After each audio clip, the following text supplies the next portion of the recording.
Chain system అనగానే fraud అంటారు. సరే నీకు ఎట్లా పిలవాలనిపిస్తే అట్లా పిలుచుకో. మనకు బేస్ కాన్సెప్ట్ తెలిసిన తర్వాత పిలుపు ఏదైనా ఒకటే.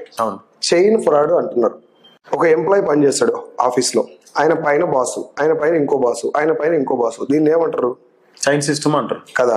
ఒక రైతు పంట పండిస్తాడు, అక్కడ నుంచి ఒక ఆయన తీసుకొస్తాడు, తీసుకొచ్చిన ఆయన మధ్యవర్తికి ఒక ఆయనకి అమ్ముతాడు, అక్కడ నుంచి కస్టమర్ షాప్ లోకి వెళ్తాడు, షాప్ నుంచి కస్టమర్ కొంటాడు. దీన్ని ఏమంటారు? దాన్ని చైన్ సిస్టమ్ అంటే ఫ్రాడ్ కాదు కదా అది? కాదు.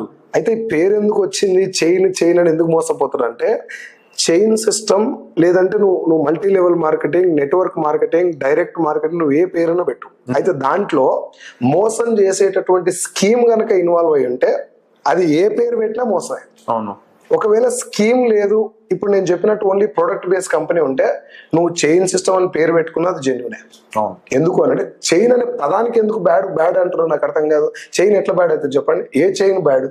మా ముత్తాత ఉన్నాడు, ముత్తాత తర్వాత తాత, తాత తర్వాత నాన్న తర్వాత నేను, నా తర్వాత నా కొడుకు, ఇది చైనే కదా.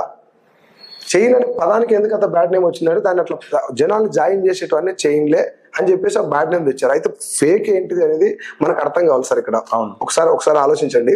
నేను మీ దగ్గరకు వచ్చాను, ఓ బిజినెస్ ప్లాన్ చెప్పాను, మీరు 10,000 కట్టండి అని అడిగాను, ఇంకో ఇద్దరితో కట్టించండి అని అడిగాను. వింటుంటేనే అర్థమవుతలేదా ఇది కొంచెం తేడా ఉంది అని? ఇప్పుడు ఇన్వెస్ట్మెంట్ చేస్తామంటే ఆల్రెడీ అది అర్థమవుతుందా లేదా? నేను డబ్బులు ఎందుకు కట్టాలా తెలియదు. డబ్బులు పెడితే నువ్వు ఇద్దరితో కట్టిస్తే డబ్బులు వస్తాయని చెప్తారు. ఇది ఫ్రాడ్. దాన్ని నువ్వు చైన్ పెట్టు, ఏమన్నా పేరు పెట్టు, కానీ ఫ్రాడ్. స్కీమే ఫ్రాడ్ అది. ఇప్పుడు బయట చైన్ సిస్టమ్ అని మీరు అన్నారు కదా, అది ఎందుకు అంతగానో భయపడతారు జనాలంటే, ఒక 10,000 రూపాయలు కట్టండి మీకు ఇగో ఈ ప్రోడక్ట్లు వస్తాయని చెప్తారు. అక్కడ కాన్సెప్ట్ ప్రొడక్ట్ సేల్ కాదు, ప్రొడక్ట్ బెనిఫిట్ కాదు, నీ దగ్గర నుంచి డబ్బు తీసుకోవటం. నీ దగ్గర డబ్బు తీసుకున్న డైరెక్ట్ గా తీసుకుంటే నీకు డౌట్ వస్తుంది కదా. అంతకు ముందు డైరెక్ట్ తీసుకునేవి కూడా ఉన్నాయి, ఇప్పుడు కూడా కొన్ని అక్కడెక్కడ ఉన్నాయి డైరెక్ట్ ఓన్లీ డబ్బు తీసుకునేటివి. ఇప్పుడు దాన్ని కొంచెం కవర్ చేస్తానికి ఏం చేశారంటే, 10,000 రూపాయలు నీ దగ్గర తీసుకుని అనుకోండి, ఓ 3,000 దగ్గర నీకు ప్రోడక్ట్లు ఇస్తారు. అది నీకు సంబంధం ఉండదు, నీకు నీడ్ లేకపోయినా అవి నీకు ఇచ్చేస్తారు. నేను ఒక కంపెనీ ఉద్దేశించి మాట్లాడితే అది కరెక్ట్ కాదు కాబట్టి ఏ కంపెనీ గురించి చెప్పుకుంటే మీకు ఒరిజినల్ సినిమా చెప్తున్నా. ఒకటే లైన్, సింపుల్ లైన్. ప్రొడక్ట్ కు మీకు అవసరం లేకపోయినా ప్రొడక్ట్ మిమ్మల్ని కొనమని బలవంత పెడతారంటే అది ఫ్రాడ్.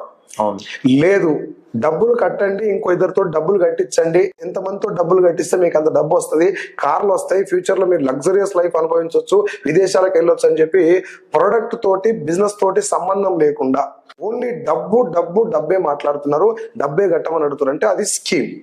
అది స్టార్ట్ అయినప్పుడు స్కీమ్ లేక స్టార్ట్ అవుతుంది, ఎండ్ అయిన తర్వాత స్కామ్ లేక ఎండ్ అవుతుంది. సో మీరు చెప్పండి సార్, నాకు 10,000 రూపాయలు కడితేనే ఫ్రాడ్ అవుతుందా? 1 రూపాయి కట్టినా కూడా మోసం?